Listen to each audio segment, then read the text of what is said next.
learned how to push over the floor in my low dive. Great. That's awesome. We're happy for you. But sometimes I'll even like peel back the layers of like, well, what did that require of your character to be able to do that? Right. Let's praise that. Like, let's not just praise the outcome. How about all the efforts that you didn't get right in order so that you could learn and grow and develop? How about that? How about the resilience, the determination, the persistence that it required of you to be able to do that? Let's praise that, because that's kind of, to me, like a muscle. Like, the more you use it, the stronger it gets, and the more that you are willing to put in the work to show determination and grit to be able to get the outcome that you want. And I think we've talked about this before, like how good character is like my Dunkin' Donuts rewards app. The more you use it, the more you get. And like the more coffee I buy, the more I get for free. It's the same thing. The more that you flex your bravery muscles, the more you flex your persistence and determination muscles, the larger they get. And then that way, when the next obstacle and hurdle comes, it doesn't require so much effort from you. It doesn't require so much like deliberation. Am I going to do this or not? You're like, yeah, I'm doing it because I know I'm strong enough to be able to do it. And I think it's important that every single day that you praise yourself for something, whether that is, a game day and the outcomes weren't what you wanted. I'm going to praise myself because I chose in that moment, even if it was for 5 minutes, I chose in that moment that I was going to try to deal with the negative thoughts in my head and the limiting beliefs I had about myself. Or whether it's a training day of like, I didn't get that low dive, but I'm proud of myself that I didn't want to light Coach Jill on fire because I was so frustrated. I managed that a little bit better, right? Or it's a rest day. I'm proud of myself that I didn't think about football all day and I completely took it off and I feel refreshed, whatever it might be. I don't know if that's something that you do in your everyday life, but I'm trying to do that more and more. I don't know that I do every day, but like, what a nice little thing to do for yourself. And I kept thinking of the phrase while you were talking, like, fake it till you make it, right? Everyone talks about fake it till you make it, but with something like this, you don't have to fake it. Like, you're actively looking for something, but it builds, I think, the outcome of fake it till you make it. Like, people are saying, oh, fake your confidence, fake this until you start to feel it. You don't have to fake it. You can find it. Find your confidence till you make it, right? Like, until it becomes habit. And I think that this is something you can add in every single day that actually does that for you. A little praise goes a long way. A little bit of like figuring out, what did I do well today? Or what am I just really proud of myself for? Where did I surprise myself? I think can start to build that, like, quote unquote, fake it till you make it, but it's actually real. It's not something you had to make up. Totally. And extra brownie points if you actually write it down somewhere, whether it's in your notebook or your phone or whatever. September 4th, I showed grit and resilience because the last thing I wanted to do was to do RDLs, single leg, because I hate that exercise. I didn't want to do it, but I did it anyway. And I'm so glad that I did. Literally could take you 30 seconds to write that down or voice memo yourself. You can reflect back on it to be like, dang, I did do these things. Sometimes like, I'm on TikTok. I know that Maria makes fun of me for being on TikTok, but I like TikTok. I'm now also on TikTok. You are on TikTok. You're on the comedian side of TikTok. I am. I'm on a different side of TikTok, but You are. I listen to a lot. Recently, I've been really trying to put myself, I'm really trying to stretch myself and more specifically with planning and being persistent, because I think persistence is like a withering virtue these days. Like if it's not fun or if I didn't do it right the first time, I'm done with it. Like, I just feel like persistence and perseverance is just a withering virtue. So for me, I saved this TikTok thing, this guy, and he was saying something that was like, it hit me where I was. And so for this entire week, although it's only Thursday, I've listened to that 30-second clip every day to start my day because I wanted to put myself in this like really good mindset of like, I want to be persistent and I can be persistent. It's just a friendly reminder for me, a friendly reminder of like, you have been persistent in your past and you can use it today, right now. And it was just like a really good way for me to like set myself up for the day.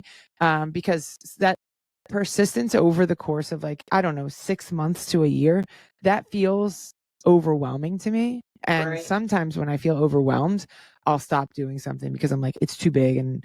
But trying really hard, being super intentional, and we'll see if this works. I'm not sure if it's going to work, but I'm going to try and explore it because ultimately I think it will make me better in the long run, whether it works for me and I choose that, or whether I choose something else that helps me choose persistence more often. I had to write it down. I liked it so much, so I will certainly be using that. All right. Number 2. So if number 1 is to find yourself something every day to praise yourself for, number 2 is try active recall. So what do I mean by that? Active recall. I'm not sure what happens when you guys go to your sessions outside of TKI, but when you come to TKI, we have intended outcomes for our session, right? So we'll start our session with me and you, like we'll design our session based around whatever our intended outcomes are. And we try really hard to like use bumper lanes of our intended outcomes. We want to stay within those bumper lanes of what we're trying to explore, because if we give random feedback all over the place, it's really hard and difficult to take away stuff from that, right? So we want to just, our intended outcomes are straight and narrow, and we're going to focus on these couple things, right? When you are in the session and your brain is a little uncomfortable because you're trying to learn something that's new or something that's difficult, you're in the session, and when you walk away from it, you can just maybe have a tendency to leave the session where it was, right? Just leave what you learned on the field. And I think it's incredibly important to actively recall what you just learned so that you don't forget it, right? There's statues all over the world because we're forgetful people. We forget what happened before us. We forget about our history. We have certain holidays so that we don't forget the contributions that a person or people have made, right? So as we know we're forgetful people, if we can find some different ways to actively recall what we learned, we have a better chance of being able to focus on that thing, or remember that thing, or implement that thing, or just bring to our awareness what it is that we're working on. So what could active recall look like? It could look like you get in the car and you're like, hey, mom, dad, this is what I learned today, and I want to teach you about it. I want to teach you about set shape and how that might change. I want to teach you about how to be aggressive in 1v1 situations. And it's not for your parents. It's just for you to be able to teach someone else. Because when you teach something, you have to know it. And if you don't know it, you can ask some more questions. But actively recall, like on the way home, take 5 minutes, teach your parents about set shape. When you're done training, there's a goalkeeper that comes here, Sarah Perlis. Every time she's done her training session, she writes down some notes in her notebook. And yes, it does take a little bit more time, maybe a couple minutes. But next time she comes in, she always knows what she worked on and how it went. And she has some kind of idea of like, well, I want to continue to work on this and I need some more support with it. Or, hey, I'm going home to my training session and I learned this at TKI last week and I want to try it. And she gives her coach maybe a little insight on what she's exploring and working on, which I think is phenomenal. But maybe you wait until, if you're training on TKI on a Monday, you on Thursday look back in your notebook and just give it a little like leaf through and see what you've been working on, to maybe actively recall that before your game on the weekend so you can continue to implement it there. So active recall is just going to lead to longer lasting learning. That was a tongue twister. That was a tongue twister, but knowledge, baby. Let's go. Yeah. That's probably something as a coach that you reflect back on a lot. Like, hey, I worked on, probably in college soccer more, because you're working with the same players every week. And like, do you do IDPs? Because that's like another way to do some recall.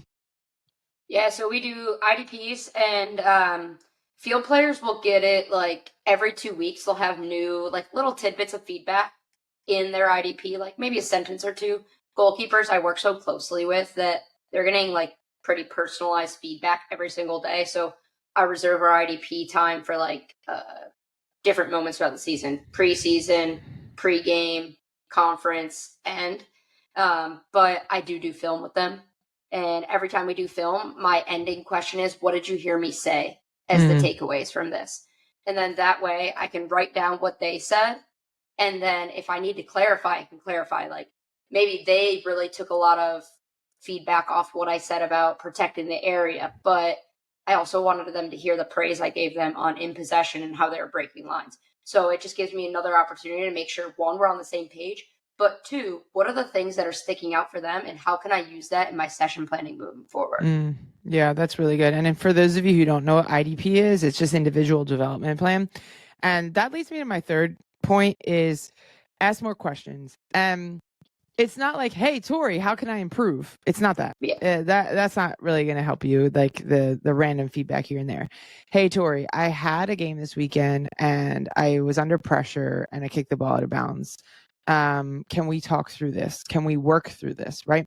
Ask more questions. Reach out for more support. Hey, Coach Jill, I was feeling super nervous about this showcase that I had last weekend, and because I had so many nerves, I like hesitated in phase one outside the box, and they dribbled it around me. Can you support me in this? Hey, Coach Leah, I have some time this next season in my fall to implement some strength and conditioning. Can you help me support me with my specific goals of becoming more explosive? Like, go to. Welcome to the Keeper Institute podcast. My name is Tori Corsaro. I'm a strength and conditioning and goalkeeper coach here at the Keeper Institute and your host for today's show. The Keeper Institute is a unique goalkeeper training facility in New Jersey aimed at developing better goalkeepers and better people. On this podcast, we will be discussing all things goalkeeping, character development, and more.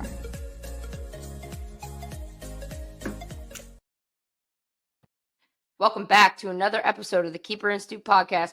Well, I don't have my buzzer. I'm not at TKI.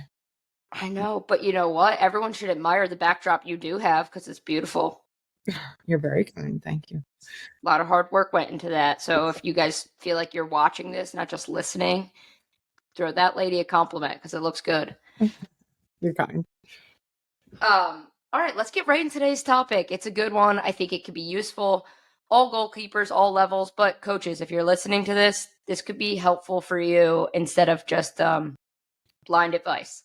So without further ado, how to establish presence, or what does presence look like in a goalkeeper? Per typical Jill and Tori fashion, we're going to give you a list of 3 because that's what we do, because we love lists and it's tangible and you can do it. So we're going to talk about presence. And first and foremost, I think what happens when people say, oh, this goalkeeper doesn't have presence, or I want to see your presence on the field. A lot of times goalkeepers are like, well, what do you mean? What does that mean you want me to do? If you tell me I want you to affect more crosses, okay, you need me to come out and win crosses. But when you say presence, sometimes I think it can feel super vague for people and they don't necessarily know what you mean. But I think as a coach, what I think of when I hear presence is what is their demeanor on the field and how are they affecting the game? Mm-hmm. Yeah, I think, obviously outside the 5 tasks of a goalkeeper that we've defined at TKI, there's a lot of different qualities that can make up a goalkeeper. How fast are you? How agile are you? How nimble are you? How brave are you? All those things. And there's a scale between I'm super brave to I'm not very brave. And everybody kind of falls somewhere on those different types of spectrums. And everybody has different combination of competencies. But one thing that needs to be established is presence. For example, I was talking to a coach and he was like, well, she's not on the national team because she looks small in the goal. Not that she is small, she just looks small. And when I heard that, I was like, okay, well, to me, that just means she doesn't really have a presence. She doesn't have a presence about her. She doesn't have that X factor that she relies on to maybe develop a little bit more presence. So that this is maybe like this elusive thing that we talk about, goalkeeper presence, but we really want to give you 3 tangible ways that you can increase your presence, or at least, start to create a little bit of curiosity within you about how do you have presence and how are you going to intentionally develop it? Yeah. I mean, you have to think about it just like anything else. It's not just something that takes life of its own. You have to give it awareness and you have to make active choices to create the presence you want. So, right. Because it's not like a technical skill, right? It's not like, oh, I need to work on my non-dom, so I'm going to go outside and, hit 20 non-doms, or I need to work on solving pressure by using mat. So I'm going to put myself in this training scenario that I can be encouraged to use mat. It's not like that. It's more of an intentional mental decision of how you're going to make this important in your game. Yeah. And it's difficult because you have to bring an awareness to it, and most likely during a match of like, okay, here's what my presence is going to be, or like during a team scrimmage, or as you're sitting and reflecting on session. So I think that the best way to get started is to start thinking about this list. So number one for us is communication. I think that we don't know how to communicate as young goalkeepers because people just ask it of us and they don't tell us like, okay, well, here's what communication means right now. Here's what you can do. So at TKI, we started to talk about just like a few things that are non-negotiable, like in possession. It's not just like, I want the ball, right? That's too hard. So we say hard to feet, or some people say home, or into space, or set.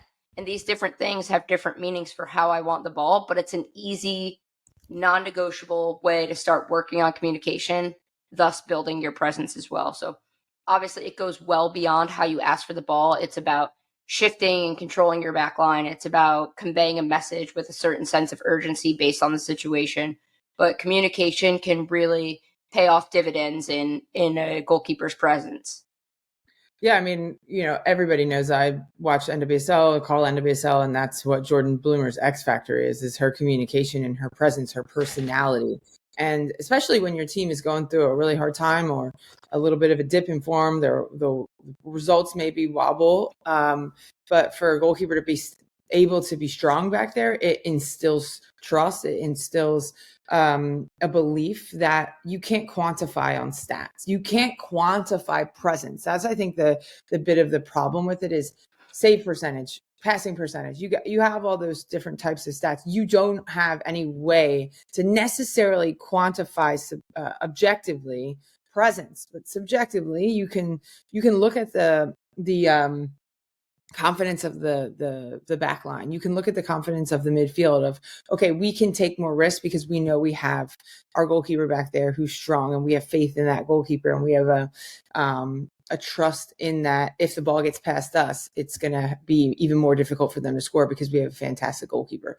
That almost allows everyone to be automatic, which is like in flow state, right? We're not thinking about our choices. We're not thinking, oh, I need to shift over here left, and because there's a runner here, I need to drop. No, it's just instinctive. And it allows you to get in that flow state, which is where we want to be, where you're not necessarily thinking, you're not hesitating, you're just reacting on your gut instinct. And when you have someone that's behind you, that's establishing that type of presence, it's easier to be in that instinctual game mode flow state rather than just being like questioning everything, freezing, hesitating, and almost like in this like fight, flight, or freeze state.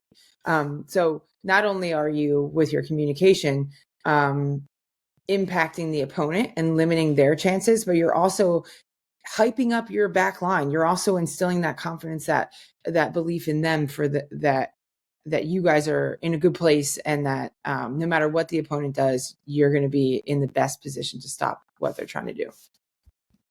Brilliant. And it's not this incessant, constant communication. It's direct. It's asking things of your back line when you need them in urgent moments. It's shifting or moving them. It is encouragement and praise. It's not telling my striker to shoot when they're in the attacking half. So we could do a whole podcast just on communication and what effective communication looks like as a goalkeeper. But because this one's about presence, we're kind of going to just leave it there.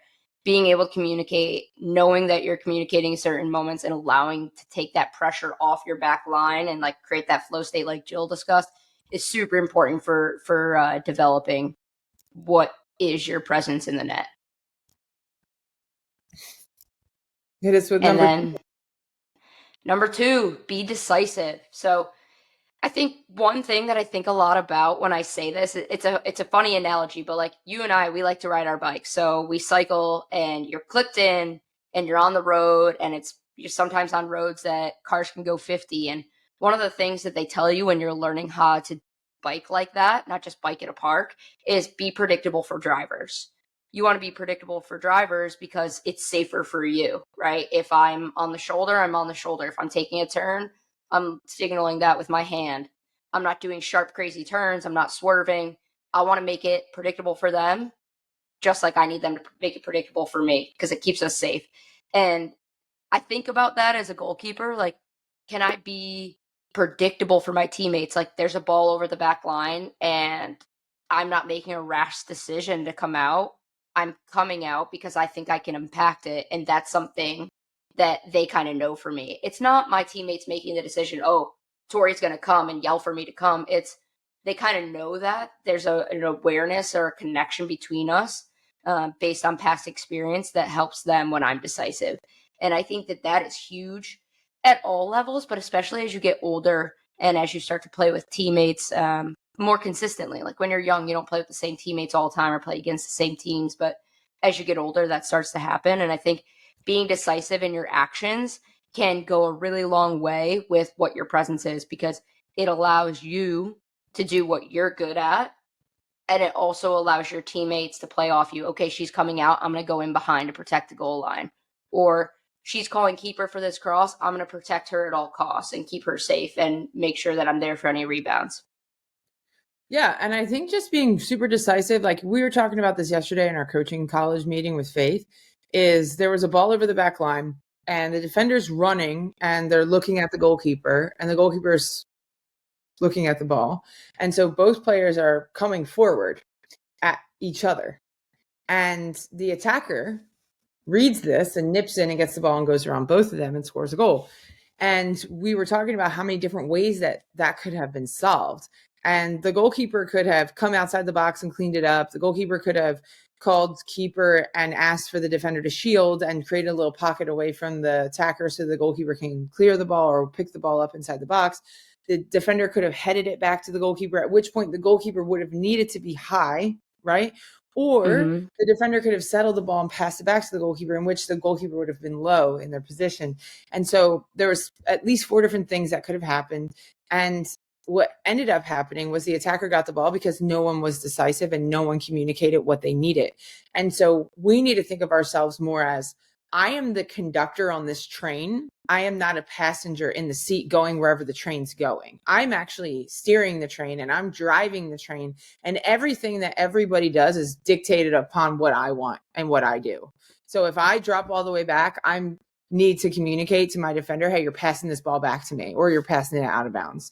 Or if I'm coming up high, you need to stick your butt in the attacker and create a little pocket for me to come win this ball, right? So every single thing that our team does is predicated off of our decision. If I'm coming off my line for a cross, my defenders know I got to seal off the attackers and create a little lane for the goalkeeper to come win the ball. If I'm not coming to win the ball, they need to go win the ball. So everything our team does is dictated upon my action, my decision, my behavior. And so if our teammates don't know what my actions and behaviors are, how do they know what job they're supposed to do, which leads to ineffectiveness, right? Which then starts to leak in those, like the misgivings or the doubts start to creep in of like, does the goalkeeper really know what they're doing? And so everybody is then hesitating because you're unpredictable, like to your point in your analogy. Also, with being decisive, it really impacts the opponent, right? So if I'm aggressive and coming off my line high, well, the opponent knows, like, I'm not going to put it there again because the goalkeeper is going to be able to get it. So I'm actually going to put it into the wide channels, and I'm going to make sure that I don't afford the goalkeeper an opportunity to win this ball. If they put it in the wide channel, job done. That's like so much better for us because now our team has time to get back. I have time to get into a position to prevent. So the more decisive we are, the more clear it is to our teammates, and the more the opponent has to adjust. And when you're adjusting to like your game plan B and C, you would think that those probably wouldn't be as effective as your A game plan. Yeah, it's so funny when you put it that way. Like everything is based on our decisiveness, but it is true. Like when you're talking about that back half of the field, like you really do have the opportunity to put your stamp on a game from multiple different situations, which is pretty cool. All right, Jill, hit us with number 3. All right. The last one is something I think you develop over time. And for a young player, it's hard because you're still trying to figure it out. But I think we ultimately want to know what our strengths are and who we are as people and players. I think having a strong sense of identity of who we are allows us to play to our strengths more and rely on our strengths in the flow state, but also rely on our strengths when maybe it's more difficult, when maybe the score line isn't favorable to our team, or when maybe I've made a mistake, or I just think when listen, I am elite at protecting the goal area. That is my bread and butter. No matter what else happens today, I'm going to try to do that to the best of my ability. And I know I'm good at that. Even if I came and flapped for the first cross, I know I'm good at it. So I want to trust myself in those moments. And guess what? The better I get at coming off my line and crossing situations, the further the opponent has to play the ball from goal, which means less threatening attacks, which is better for us, right? And if I can rely on that, if I can rely on my communication, independent of whatever the score is, independent of my performance, then I can utilize that when it's hard, and I don't have to start to question. I don't have to hesitate. I don't have to start to wonder about, oh, am I actually good at this? Can I influence the game? But I've already made this mistake. You get into your head. So if you go into the game knowing these are my strengths, that's not going to change minute to minute, right? If I'm a lead at protecting the goal area, even if I made a mistake in that in the first minute of the game, that doesn't change that I'm still really good at that. A one mistake doesn't change that. That's my X factor, and I'm going to rely on that today.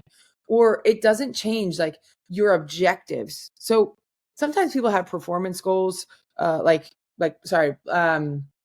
like big picture goals, right? Like I want to be Division I soccer player, or I want to be on the national team, big picture goals. But we also need performance goals in game. So in game, I'm going to stay attached to my back line vertically. I can do that no matter what is happening in the game. I can do that no matter what the opponent is doing. I can stay connected to my back line. I'm going to communicate large majority when the ball's in the middle and defensive third. That's where I'm going to communicate today. I'm going to put my energy in communicating to that. I'm going to make sure that we have a solid rest defense because the opponent has a really good fast attacker in transition. Great. 3 performance goals that I can do in that game, no matter what is happening, no matter what the score line is, no matter what the opponent is doing, no matter how many mistakes I made. I have those 3 performance goals. I know that that's where I'm going to influence the game today. So no matter what happens, even if we score and maybe the score is 2-3-0, I don't want to shut off. I want to stay in those performance goals, and I want to impose my goals into that game, and I want to impose my strengths into that game. And when we have a clear identity of who we are and what our performance goals are, it allows us to be more decisive, and it allows us to communicate more clearly, overall enhancing our presence. And I just want to bring back one more quick little anecdote is when I played, I had a teammate and her name was Lisa Devanna, and she was the star forward of Australia. And she was on my club team. And she would always say, oh my gosh, I hate playing the US. I hate playing the US. And I mean, I think a lot of people shared that sentiment, but she would say, Hope is just so scary to me. She's just so scary. She makes the goal look small. And like, Hope was like, I don't know, 5'8", 5'9", and like slim. Like she wasn't a domineering physical presence. She just had this X factor about her presence that instilled fear in other players. That the attackers knew that it was going to be hard to score that day, that it was going to be hard to get past her. It was going to be hard to make her ruffle her feathers in possession. And immediately, like I had never really heard a forward talk like that before. And it really was enlightening to me of like, you don't even need to do anything on the field necessarily. Like your reputation can just provide such a presence that's unsettling for opponents, right? And I think when you look at Alyssa Nair and Hope Solo and Brianna Scurry, they all had presence in different ways. Like, right. Hope is like an athletic specimen, like made the goal look smaller, but she also was like so smart and savvy on the ball. And she played to her skill set, even though it wasn't super aggressive because she like let the center backs do a little bit more. Like her shot stopping, her long balls with her feet, like with pinpoint accuracy, like whereas Alyssa was a little bit more introverted, but like a competitor. Like she saw red, like competition wise. So like they aren't the same goalkeeper, but they still magnified and amplified this like massive presence that they expressed in their own individualistic ways that ultimately set them up to be more confident, set teammates up to be more confident in them, and put them in a position to be able to influence the game in a positive manner. That was long-winded. Sorry. It's good though. It's good. I mean, it's three totally different people, because I also do think, like, to your point about how each person's presence is different and looks different and feels different to probably play with, is important, because some people are quiet, and that's okay. It doesn't mean you can't have presence. It just means that you need to know who you are as a goalkeeper so that you can bring that X factor, and so that your presence can be developed intentionally, not just set aside. Right. And I think that's important. Yeah. Which leads me to something also equally as important, Jill, which is TKI University. If you want to learn how to establish your own presence, if you want to learn more about like what communication can look like and how you can effectively apply that in your game, if you want to learn about what you could do to be more decisive on protecting the goal or the space or the goal area, you're not going to want to miss TKI University. For the first time ever, we're offering it both on the East Coast and the West Coast. I am lucky enough to get to be the person who's going to now run it on the East Coast. I couldn't be more excited to get this opportunity. And I think it's just a really cool experience for both goalkeepers, but myself, to educate ourselves and work together and collaborate on something special. And I know Coach Cam feels the same. She's going to be leading that on the West Coast. And we are just so pumped to get this going. Yeah, I think the goalkeeper position is massively underserved and misunderstood from goalkeeper coaches and head coaches alike. And so we really just want to simplify goalkeeping. And the coolest part about TKI, I've been doing it for TKI University, is I've been doing it for 5 years. Next year will be our 6th year doing it. And for us to see tangibly the difference that TKI University is affording for goalkeepers within their film and their individual sessions is mind-boggling to me, because we get to influence people we've never met physically in real life, and to be able to see them, you know, have open body shapes, change their scanning times and abilities, and to just see it unlock so much potential is so crazy to me and so rewarding. And I think if you're a goalkeeper that's like, man, I really want to be more confident because I want to understand the game myself more, it is the best class. We meet one time with you guys is Tech Tac, one time with Dr. Christiana Ogunsami to understand the mental game. And then there's a lab for everyone to kind of bring their clips and speak individually about some of the problems that they're facing. So it's one of my favorite things that we do per year. And if you guys want to be more confident, please check out those details. All right, you got a question? Whose turn is it for the question? I think it's my turn, but do you have one? Because you seemed like you might have been antsy over there. No, you go. Mine is, I can save for another time. Okay, are you sure? Yeah. Okay, because mine's not really all, I guess it's a little insightful, but I want to know the best part of your job. And it could be any one of your jobs, mom, analyst, goalkeeper coach. I want to know the best part. Okay, so I kind of actually spoke about this yesterday, which was Tuesday the 23rd on our social media. And I was really reflecting upon hard. And I think when you reflect back on your life, some of the best times that you can remember had some sort of resistance to it, right? So like, I don't remember a lot of games that we won 6-7-0. Like, it really didn't. I didn't do anything. I could sit in a lawn chair and it didn't really impact the game, right? But what I can remember are the times that we lost 2-1, or we lost in penalties, or we won in penalties, or we won a really close game against a tough opponent, a tough rival. I remember the most meaningful things typically to me are when you feel a resistance. So I broke my hand, but I made the World Cup team, right?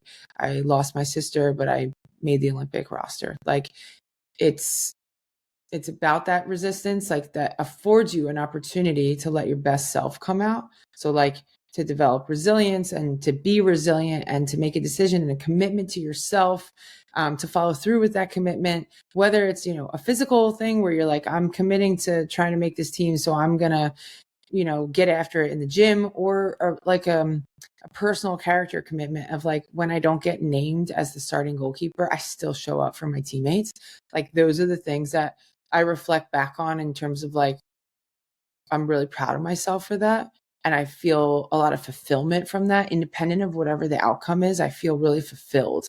So like when it's hard with my kids, like, or if they pick up something that I've been trying to role model for them, that's really fulfilling. Or when I study hard for a game and I enjoy the game, because you get to educate people and like just have a good show and like entertain people. Or at TKI, when you're like, man, I'm really trying hard to understand session design and I'm working at it and it didn't work, and I tried again and I'm still like digging in a little bit more, and ultimately it comes out. Like, to me, like, those are the best parts about life in general.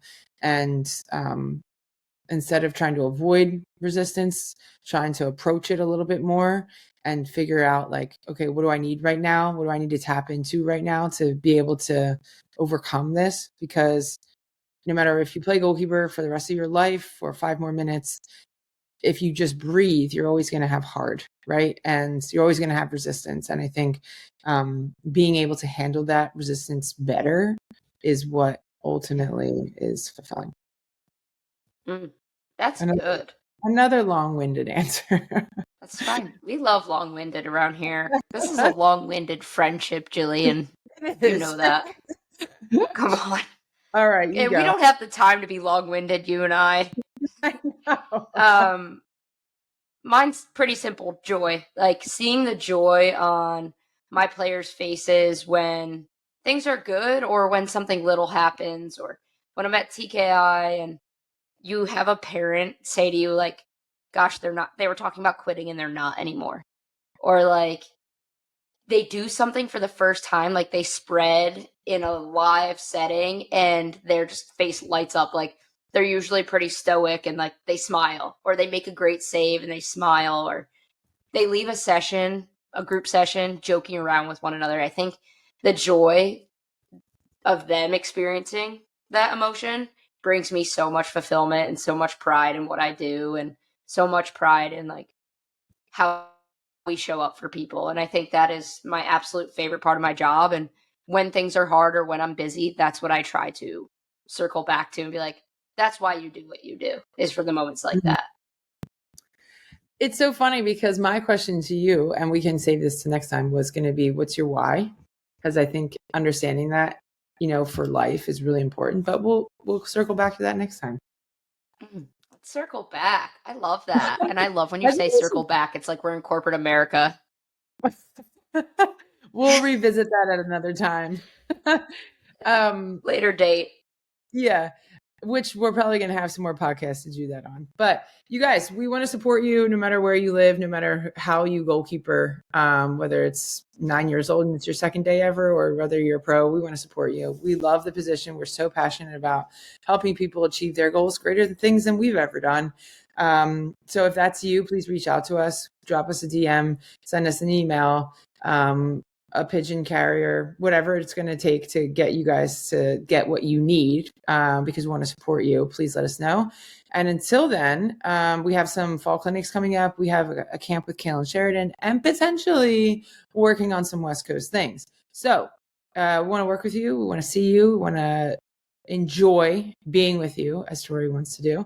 And until then, we will catch you later. Catch you later.